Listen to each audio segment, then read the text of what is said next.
ময়না পালতো, ময়না তোতা পাখি যেটা কথা বলে পালতো। একদিন সকালে বাহির হইতেছে, ময়না বড় দামি হয়, অনেক দামি পাখি। তো বাহির হইতেছে, তো ময়না জিজ্ঞাসা করতেছে মালিক কোথায় যাবে? শিকার খেলতে যাব, শিকার জঙ্গলে। আমার ভাইদের সাথে দেখা হইলে আমার একটা সালাম দিও। তো যখন জঙ্গলে ঢুকছে তো যে দেখতেছে কতগুলা ময়না ডালে বসা আছে। তো নিজের ময়নাটার সালামের কথা মনে উঠছে, তো ডাক দিয়া কইতেছে শোনো, তোমাদের মতো একটা ময়না আমার বাড়িতেও আছে,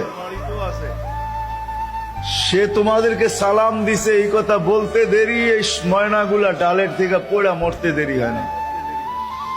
তার মন খারাপ হয়ে গেছে যে ওর সালামে এমন কি বিষ মিশানো ছিল যে এত দামি দামি 12-13টা ময়না মরে গেল।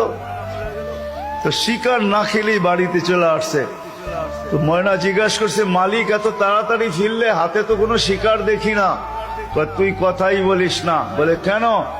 তোর সালামে এমন কি বিষ ছিল যে তোর সাথীদেরকে সালাম দিতে দেরি, একটু মরতে দেরি হয় না। এই কথা বলতে দেরি, নিজের তো মরতে দেরি হয় না, ওইটার সাথে সাথে মরে গেছে। তো খাঁচার দরজা খুইলা সামনে নিয়ে বৈশা অনেকক্ষণ কাঁদছে, না লড়েও না চড়েও না, চক্ষুও খোলে না। আর কতক্ষণ কানবে? বাস ওইখানে তো ওইখানে লাইখা যে উঠা দাঁড়াইছে ময়না, বাস উড়া যে চালে বসা গেছে। তো বলছে এটা কি করলি?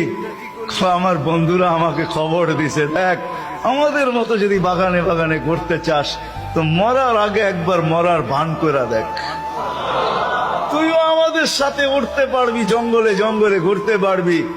ওইটা মরা ছিল না, ও আমাকে চিঠি দিছে, চিঠি বার্তা দিছে, বার্তা দিছে। এই জন্যই আল্লাহ ওয়ালাদের কাছে যাদের বয়স হয়ে গেছে আর কত করে জান আল্লাহ ওয়ালাদের কাছে পড়া থাকে, জান আল্লাহর রাস্তায় পড়া থাকেন। মা বোনদেরকে বলবো জান মুসল্লায় পড়া থাকেন। ভাবেন মরার আগে মরা গেলাম, তাইলে চিরদিনের মৃত্যুর থেকে বেঁচে যাবে, জান্নাত মিলবে। জান্নাত করবো তো পাক্কা ওয়াদা। আল্লাহ আমাদেরকে আমল করার তৌফিক দান করেন। ওয়া মা আলাইনা ইল্লাল বালাগ।